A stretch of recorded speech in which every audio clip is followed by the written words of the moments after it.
अगर मैं आपको बताऊं, अब कहानी उस मोड़ पर आ चुकी है जिसे पूरी दुनिया की नजरें ढाका पलटी गई है।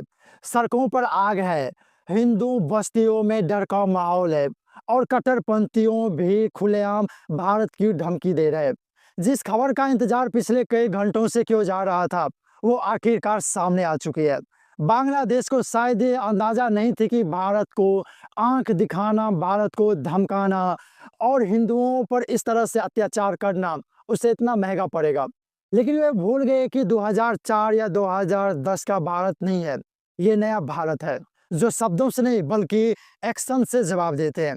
पिछले 3 से 4 दिन में जो घटनाएं बांग्लादेश में हुई है, उसने भारत को इशारा दे दिया है कि बांग्लादेश में भारत विरोधी किसी बड़ी साजिश को लेकर रचा जा रहा है। और तुरंत उसी वक्त दिल्ली के 7 ब्लॉक में भारत सरकार ने मुख्य सुरक्षा एजेंसियों के चीफ के साथ मीटिंग की और अगले दिन से भारत की ने अपनी रणनीति अंजाम दिया, जिसने यूनिस सरकार को झुकने पर मजबूर कर दिया। अंतर्राष्ट्रीय स्तर पर भी ये तस्वीर बदलने लगी है। जो देश से पहले स्थिति पर नजर रख रहे थे, वो अब सक्रिय संवाद में उतर रहे हैं। अंतर्राष्ट्रीय मंच तक ये साफ साफ हो चुकी है कि बांग्लादेश में हिंदुओं को किस तरह चिन्हित कर निशाना बनाया जा रहा था और हालात सुधरने की जगह और बदतर हो जा रहे थे। तब भारत ने निर्णायक कदम उठाया और भारत ने अपनी सबसे स्पेशल टीम को एक्शन मोड पर प्रभावी किया। दोस्तों, ये नया भारत है जो सहता नहीं जवाब देता है। अगर आपको अपनी सेना पर गर्व है तो लाइक और सब्सक्राइब करके अपनी ताकत दिखाए। कमेंट में अपनी शहर का नाम जरूर लिखे जिससे भारत की अखंडता मजबूत हो। तो इस बीच भारत की रणनीति अब पूरी तरह स्पष्ट हो चुकी है। ये कोई तात्कालिक दबाव बनाकर पीछे हटने का खेल नहीं है, ये लंबे खेल की तैयारी है। भारत ने तय किया है कि वो हालात को अपने दरवाजे तक आने नहीं देगा। नॉर्थ ईस्ट को लेकर अब कोई भी बयान, कोई भी हरकत और कोई भी उकसावा सीधे रणनीति चुनौतियों के रूप में देखा जाएगा। यही वजह है कि इस सन थिएटर में समन्वय तैयारी तेज हो चुकी है। जमीन पर मूवमेंट, हवा में निगरानी और समुद्र में उपस्थिति, सब कुछ एक ही लय में चलता दिख रहा है। इसका असर सिर्फ एक सीमा तक सीमित नहीं रहेगा।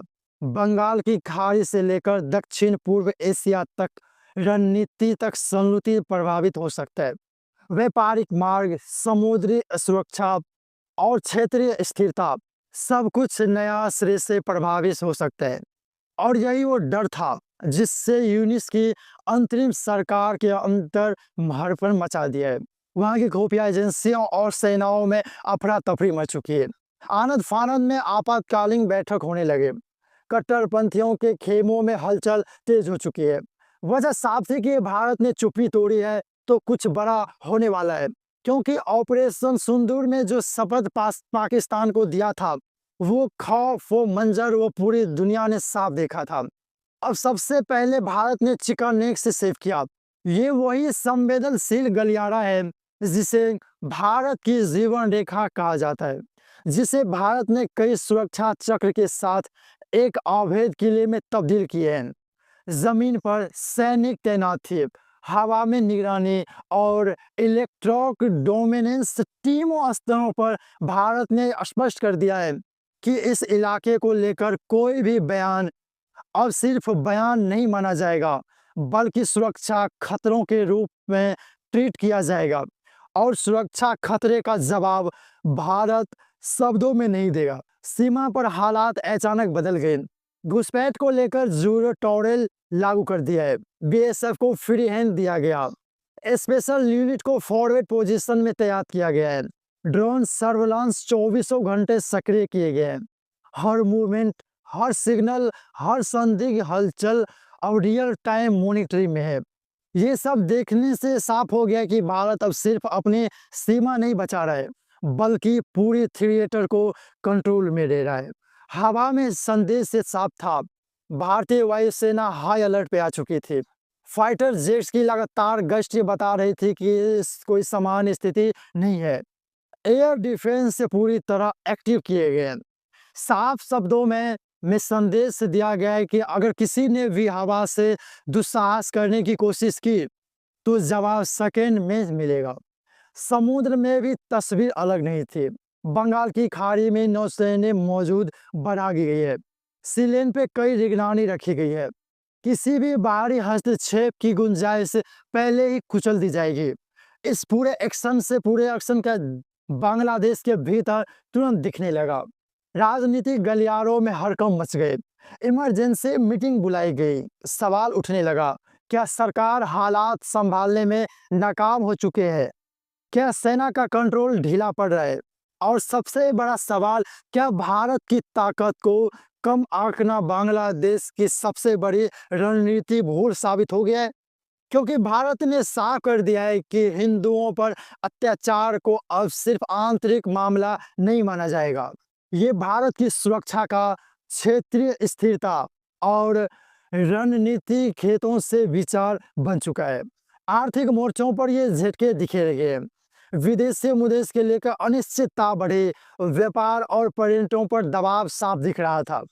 अंतर्राष्ट्रीय स्तर पर सवाल उठने लगे कि बांग्लादेश अपने नागरिकों को की सुरक्षा क्यों नहीं कर पा रहा है। और इसी बीच खुफिया इनपुट्स ने एक और परत खोल दी है।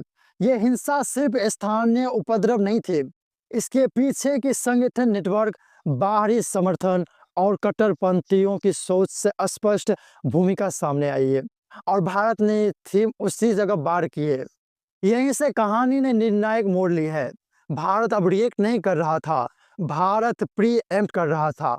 हर संवेदनशील सेंट्रल ऑपरेशन लिया जा चुका है। हर संभावित खतरे का जवाब पहले से तय था। डिप्लोमेटिक ट्रम्प पर भी रुख पहले से कहीं ज्यादा ताकत हो गया है। साफ कहा गया है कि हालात नहीं सुधरे तो अगला कदम और भी भारी होगा। ये संदेश सिर्फ बांग्लादेशों के लिए नहीं है, ये उन सभी ताकतों के लिए था जो पर्दे के पीछे से ये आग को हवा दे रहे थे। और ये इसी बीच एक नाम अचानक केंद्र में आया, शेख हसीना, जो अब तक शांत मानी जा रही थी। उन्होंने खुलकर बोलना शुरू किया। उन्होंने साफ कहा कि ये कोई जन आंदोलन नहीं है, बल्कि कट्टरपंथियों की ताकत और आंतरिक सोच से साजिश है। हिंदुओं पर हमले, मंदिरों में जलाना, भारत विरोधी नारे सब एक सुनियोजित एजेंट का हिस्सा है। और यहीं से आंतरिक सरकार का सवालों का बाढ़ आगे।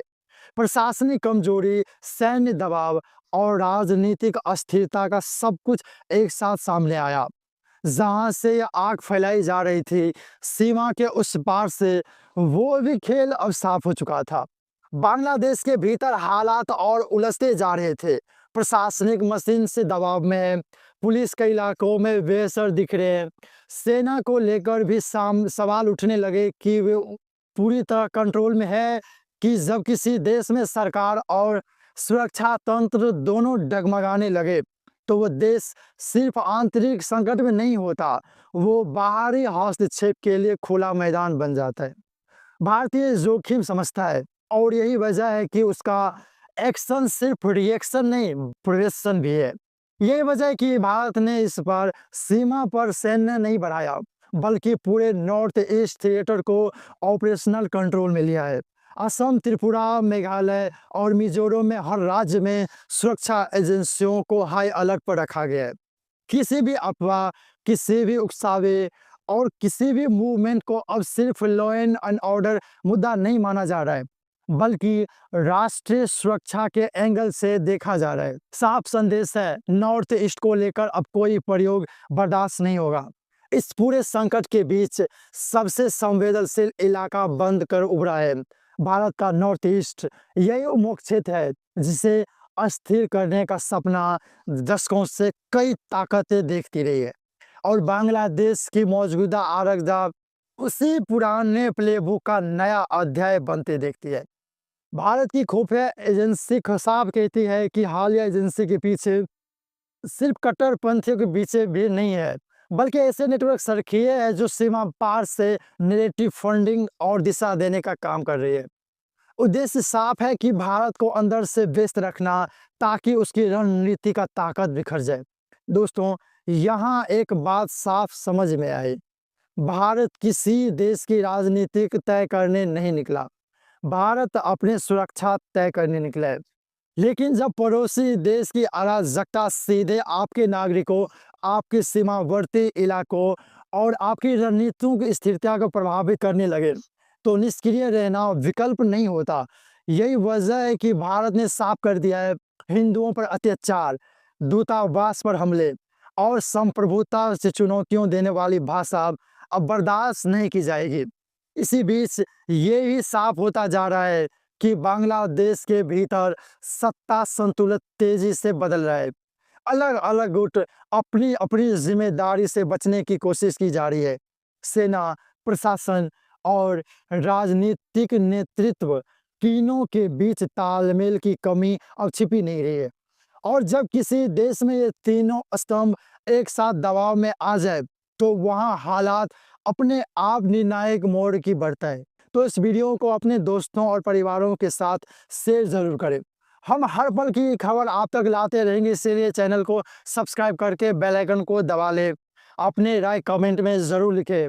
मिलते हैं अगले रिपोर्ट के साथ। जय हिंद, जय भारत।